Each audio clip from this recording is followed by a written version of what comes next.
development. The use of appropriate mechanization would bring about increased production efficiency and timely operations, as well as lead to increased production hectare. This wonderful initiative, as I mentioned earlier, is a very special project of our dear President, Chief Professor Dr. Alaji Iyejan, an ardent supporter of the country's drive towards achieving sustainable agricultural development. In the spirit of a public-private partnership approach that we've been claiming for, early in 2012, His Excellency prevailed upon John Deere to deliver to the Gambia a full mechanization package. The package includes the purchase of 65 tractors complete with ploughing, harrowing, planting, pumping, spraying and harvesting equipment. A further 18 tractors with trailers will also be purchased to enhance agricultural transportation. We are linked to those who are linked to the land. So we support productivity. We feel that agricultural equipment is the way to become productive. And Africa is the last production base in the world. This is our capacity, our capability for improving world productivity is in Africa. There's a growing population. So we are 100% looking at Africa to improve productivity, and we feel that we have the relevant equipment to enable that increase in productivity, and we're looking for the right partnerships to do that. The partnership is now in its first phase, and for now will be restricted to farmers in the West Coast region. However, an expansion of the project will reach out to 500 additional farmers in the remaining agricultural regions over the next few years. This, it is envisaged, will accommodate other components such as irrigation systems, with the potential to significantly contribute to the realization of national food security. Mauricio Jallo, Weekend Spectrum. In our second part series on preparations for the winter season, Ibrahim Balde tells us more about some of the latest developments to be introduced this winter. In part one of our series, we expounded on tourism prospects. This as the hospitality industry in the Gambia prepare for what is likely to be an exciting season. We encountered top managers who are not only getting ready, they are consolidating the gains recorded over the years and would like to further explore and diversify tourism in the country. In the second part of our series, we run into others who are bracing themselves for capital-intensive projects such as managing an airline. Male Salah has decided to shift his attention on airline business. He has been keeping a low profile, pinning his mind on his dream, until we met him at what would likely be the headquarters of Gambia Bird. He told us this story. The Gambia Bird is the name of the airline that would carry tourists or anyone coming or leaving the Gambia to or from Europe. Experts in the hospitality industry believe airline access have impacted negatively on the many numbers of tourists vying to discover the smiling coast. And now, if everything goes as planned, Gambia Bird would fill that void in the country's aviation industry. I think the problem that we have faced is not only the weather, or the idea that the weather is extreme during the rainy season. But the problem we've had is of air access. Because what happens in the winter season, of course, the tour operators concentrate on countries like the Gambia, which are warm during the winter, but in the summer they concentrate on the Mediterranean countries, Greece, Spain, etc. Now, our vision here has been that once we have our own Gambian airline flying, we can do a lot to alleviate this whole issue of how to come to the Gambia. Gambia Bird, I think, will play a major part in bridging that gap.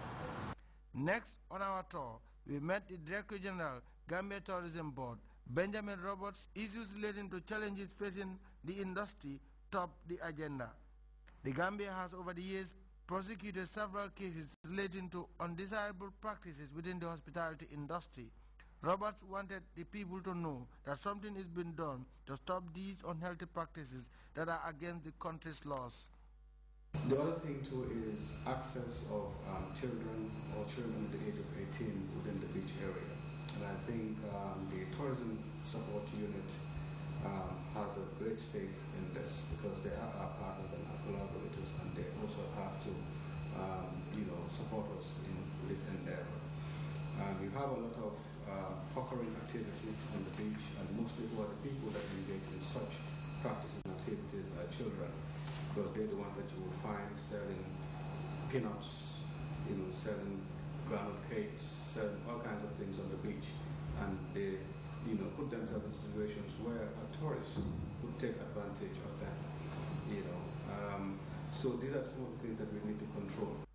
Even though the Minister of Tourism and Culture, Fatoumata Diop, is upbeat about investment in the industry, her remarks on issues that are likely to dent the image of the hospitality industry was clear.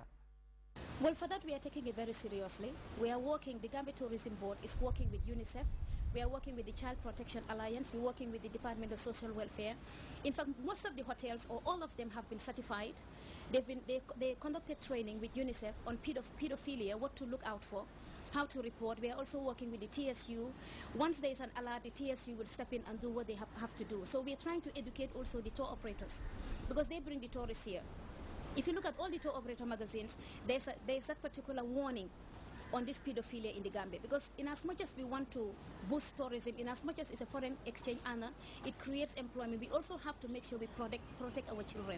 Generally, a lot has been done in this area. I mean, the Child Protection Agency, the ministry itself, the Gambia Tourism Board have done a lot to include stakeholders into this issue, so that we discuss the issue and all stakeholders understand it.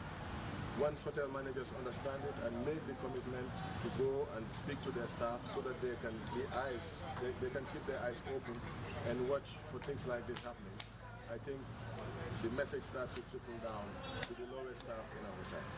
This is one way that we have moved a step forward in this instance. But of course, once we talk about our children, no protection is enough. We need to work harder as stakeholders. We need to all get together and make sure that once we see things like this happening, we report it to the police. This has to be the responsibility of each and every responsible Gambian. We also have to appeal to our Gambian brothers and sisters who also are contributing in this. It's not only tourists, because who is sending these kids to the beaches? Who is identifying these kids for tourists? Sometimes it is our brothers and sisters, and I think we need to do more. Grts needs to do more. Civic education needs to do more. We need to do more to encourage and to educate our people so that they understand further that once we harm the children of this country at this very young age, we're harming our nation tomorrow. It is one of those sectors that require mass participation. The hospitality industry in the Gambia has over the years blossomed thanks largely to several players. Tour operators continue to play that part. However, conspiracy theorists have criticized package tourism, something they believe give more advantages to the tour operator. It depends on how the package is formulated and programmed, actually, because if it's done right, the benefit could be realized in many different sectors, from the hotels to people selling in the craft markets to the banks, the supermarkets, the restaurants. It includes a lot of creativity and a lot of initiation to make sure that you do include different aspects of the society and the community in the packages that are set up and formulated, especially the round trips, which I just explained to you, because that really exposes visitors to different places in the country. So they're not here and just staying in a hotel for 2 weeks. Rather, they would go to different places in the Gambia, and that's spreading the benefits. So it is true, I would admit, that sometimes the packages are not to the benefit of the country, because most funds are taken away. But that is why it's important to have ground handlers, because if they have majority control of that, then of course most of the revenue would stay in the Gambia. General Manager Caraba Beach Hotel said the hospitality industry has over the years witnessed major challenges the world over. This, he said, is prompting some hoteliers to adjust accordingly. When we spoke about the stiff competition as regards the choice of hotels in the industry, given the fact that some tourists tend to switch hotels when it comes to affordability. When you talk about competitivity, we haven't decrease our prices. On the contrary,